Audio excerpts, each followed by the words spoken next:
Hi everybody, welcome to my homestead and welcome to my channel. My name is Jared. If you haven't already, please make sure to subscribe. You guys, is this real life? Like, would you guys let me know if this is like the Truman Show? Is it all on me? Like, is this real? I don't know if you saw this today, but so I was busy all day yesterday. I couldn't make a video for today. So I did a live stream about the red heifers. And so we were talking about Israel, come home. And, I was just like getting to my stuff, and I got on the computer. I was eating lunch, and I saw that there was this upcoming press conference with President Trump and Prime Minister Benjamin Netanyahu. And so I was like, oh, okay, I'll watch this while I eat lunch. And, I almost choked as I was eating because it turns out that the United States is going to take over the Gaza Strip. Against the backdrop of Trump talking about Greenland and Canada and the Panama Canal, we can add to that list the Gaza Strip. So this has, I don't know, I'm not like a expert on geopolitics. I'm not a military expert, but it seems like a pretty big deal because, we don't have all the details yet, but, and this was asked in the press conference. We're going to go over some of the statements, but like U.S. troops could end up going there as well as contractors. Oh my gosh. Okay. So this is what the Gaza Strip looks like right now. Probably not the entire thing, but maybe close to it. I don't know. This is all a result of the October 7th attacks. And this entire time, the question on my mind, and of course everybody else, is how is this going to end? And taking over the Gaza Strip is probably not going to end the war. Like, as far as like Benjamin Netanyahu mentioned the 7-front war. We've talked about that before on the channel, how there's like these 7 fronts. One of them is Hamas. So this would, I guess, once it's put into action and it's had enough time, it would take care of Hamas. You still have Hezbollah. You have the militias in Iraq and Syria. You have Iran itself. You have the Houthis in Yemen. But aside from all that, how's the war going to end? There's this part of it where it was very unclear for a long time who is going to manage the Gaza Strip once that part of the war is over. There's been a lot of debate about that. And I guess the right answer was the United States under President Trump. Okay, so as I was watching the press conference, Joni, my friend with Joyous Genealogist channel. She also started up a new channel called Temples All Around Us. She is all about temple work, you guys. Make sure to subscribe to her. She was like texting me, tried to call, but I told her I have to call her back because I was like in the middle of watching this thing. And let me share one thing that came to mind immediately. And we've covered this a number of times on the channel, but 1 Thessalonians chapter 5, chapter heading, "The saints will know the season of the second coming of Christ. But of the times and the seasons, brethren, ye have no need that I write unto you. For yourselves know perfectly that the day of the Lord so cometh as a thief in the night." Okay? As a thief in the night.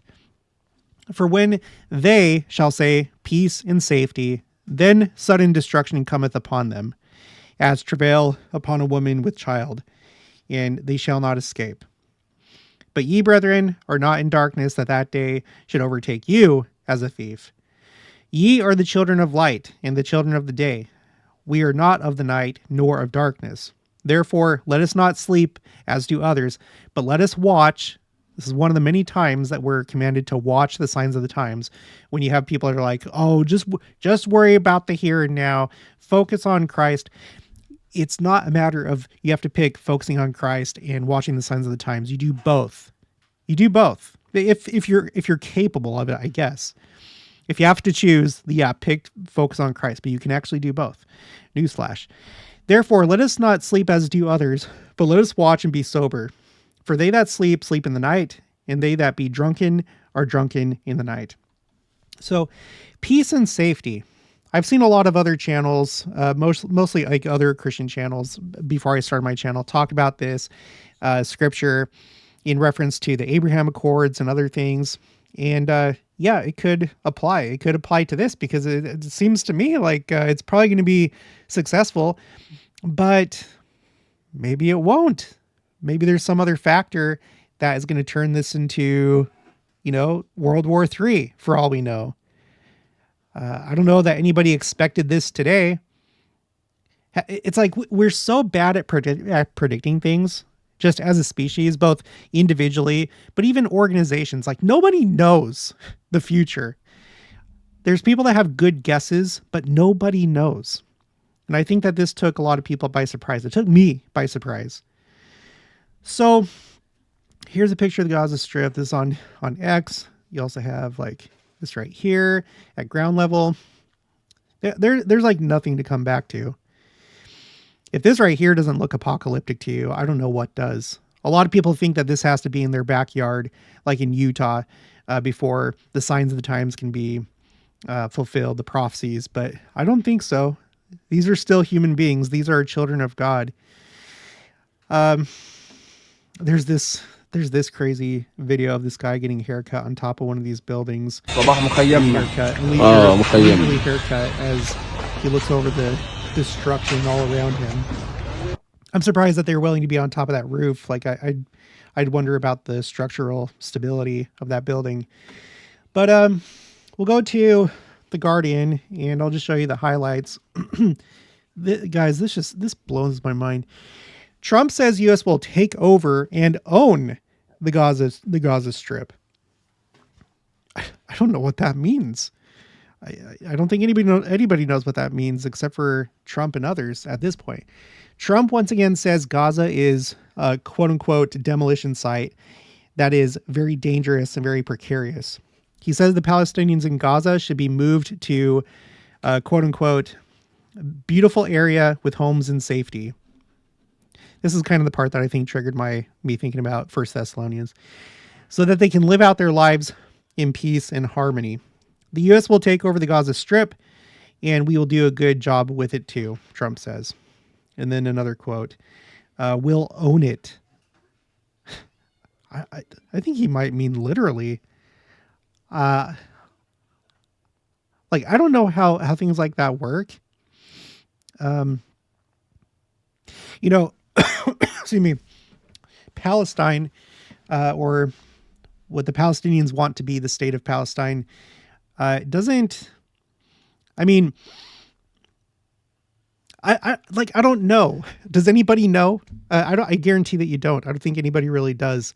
But Trump is doing some really interesting things when it comes to land and territory and being forceful. I'm not meaning for this to be political. I'm just trying to figure out, like, what would that process look like? Is he talking about purchasing the Gaza Strip? Would it be a U.S. territory? I kind of think no, but it could. I mean, anything is possible at this point. I feel like this is upside down world compared to how I grew up. It's like, what happened to the 90s and the 2000s or even the 2010s? We'll own it and be responsible for dismantling all of the dangerous unexploded bombs and other weapons on the site, level the site, and get rid of the destroyed buildings. Yeah, I'm sure that there's contractors already like gearing up for that as soon as they heard it, wanting to put in bids. Trump says U.S. troops will be deployed to Gaza if it is necessary, quote unquote. Now that is wild. Asked whether U.S. troops will be deployed to Gaza, Trump says, quote, we'll do that. We'll do what is necessary. If it's necessary, we'll do that. We're going to take over that place. Oh my gosh. Could you imagine, when I was in the military, I deployed to Afghanistan and, I was at Bagram and it finally came to an end. The war came to an end, here while I was in Kansas, a few years after leaving the army, 20 years after the war started. And it was one of the first videos that I did. thinking like how unnatural it was that it ended the way that it did. And I did this thing where I looked at how many years of peace has the United States seen. And at that time, it was only 17 years of peace. If you include all major wars as well as smaller conflicts, only 17 years. But in between major wars, relatively speaking, you don't have a whole lot of time that goes by. So I've always wondered, what's the next big thing going to be? Now, I don't think that this is going to be a war, but it's like the next, it's like the next big thing for the military. You know, deployments there would probably be, well, it's not like going to Japan or Korea. There might be some level of danger compared to those places. It's so hard for me to like visualize this. Okay, later on, the U.S. president says he sees a quote unquote long-term ownership position. So I guess maybe not permanent, which he says will bring great stability to the entire Middle East region. Trump claims that everyone he has spoken to, quote, loves the idea of the United States owning that piece of land, end quote. I mean, would this be kind of like a Hong Kong and excuse me, Macau, China type thing, where Hong Kong was like leased by the British, Macau by the Portuguese, where my mom is from, she's Portuguese. Would it be something like that? Some kind of like, we're going to occupy this for like 100 years, 500 years, 1,000 years. I don't know. Okay. Trump will announce positions on Israeli sovereignty over West Bank in the next weeks. Trump says he has not taken a position about Israel's sovereignty over the West Bank. So maybe the West Bank is on deck now, not for the United States taking it over, but I wonder what the implications are of this for the, the 2-state solution. Because, I mean, if there's going to be 2 states, I don't think it's going to include the Gaza Strip at this point. Based on these plans, what do you think? But would be making an announcement on the issue in coming weeks. We haven't taken a position on it yet, but we will, he says. We'll be making an announcement probably on that very specific topic over the next 4 weeks. Jeez, can't wait to see what they say there. Okay.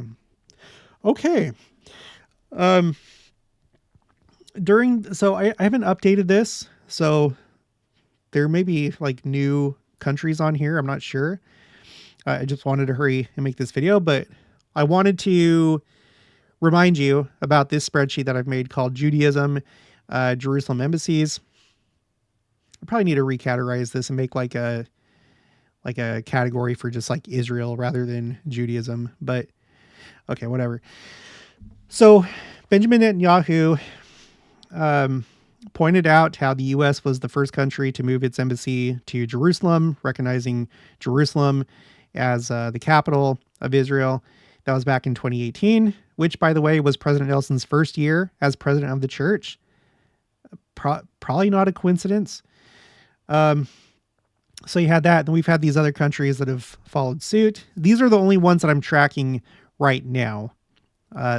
That's what I'm saying. There could be more, but here's kind of like a timeline of countries moving their embassies to Jerusalem or pledging to move their embassy to Jerusalem. I'll have to probably do a follow-up on that, but like very interesting things are happening with Israel. And I feel like, things are moving just in that direction, like getting ready for the second coming in the millennium. Of course, when Christ comes, he's going to take over the government. So, but like these things, I feel like they still kind of prepare the world for the second coming. They start to prepare the minds of the people of the world to like focus more on Israel and see Israel in this light. Eventually in the millennium, that's going to be the site of one of 2 world capitals. One is going to be the New Jerusalem in Jackson County, Missouri. The other one is going to be Old Jerusalem, in what is now the state of Israel. So, my gosh, I don't really need to bring these up. I thought maybe I'd be talking about these. I have two other spreadsheets. This is Judaism, temple preparation. I've been trying to keep on top of all the news stories of things that primarily the Temple Institute has been doing to prepare for the third temple. I don't think that this is related to the Gaza Strip, but the overall big picture is it seems like Israel's gaining more and more and more control, even though this whole thing with the Gaza Strip, it would kind of be by proxy, the United States, quote unquote, taking ownership of it. And I guess we'll have to see what happens over the next 4 weeks and what they're going to announce, what Trump is talking about with Israel and the West Bank. But if this may be oversimplified, I might have to do like an interview with Rachel from Women in Priesthood, because this is what she studied in school. And she has a degree in this. So make sure to subscribe to her, Rachel with Women in Priesthood. I'll put the links for these channels in the description box below. Let me just pull it up really quick. Women and Priesthood. I've talked to her before about the Middle East. She has a lot to say. She has a really good channel. Make sure to subscribe to her. So anyway, there's this to think about. Just earlier today, I was talking about the red heifers and how in Judaism, for them, from like their point of view, to build the temple, if they were to successfully build the third temple, they would first need the ashes of the red heifer. And just looking at the big picture, if things keep going this way, oh my gosh, it's hard to picture. I know you may think like, oh no, it's never going to happen. Well, did you think that this was going to happen today? The United States taking ownership of the Gaza Strip. Just anything is possible. This is just, we're like in bizarro world right now. And then I have this spreadsheet called Jewish signs, Jewish specific. These are what I feel like are signs to the Jews. These are some signs that some of them, the Jews themselves, believe are signs of the Messiah coming. They're expecting Messiah to come for the first time. And I feel like nobody covers that. No one covers that better than Israel 365 News. A lot of my references are for them. So you can check these out when you have time, or you can just search my channel. But the link for my spreadsheets is in the description box below. Okay, well, today was kind of big. I'm starting to feel like I was thinking, I don't like it when I go a day without making a video. So that's why I did the live stream. But I almost feel like it was kind of meant to be. It's like the Lord's like, no, hold off today. Just do all your work tomorrow. Do your thing. And then when you sit down for lunch tomorrow, I got something for you. And wow. Yeah. I just, oh my gosh. I couldn't believe the Ukraine war when that started. That seemed like so surreal to me. I never thought, because like I grew up during this time of like peace in Europe. The last time that there had been a major war was World War II.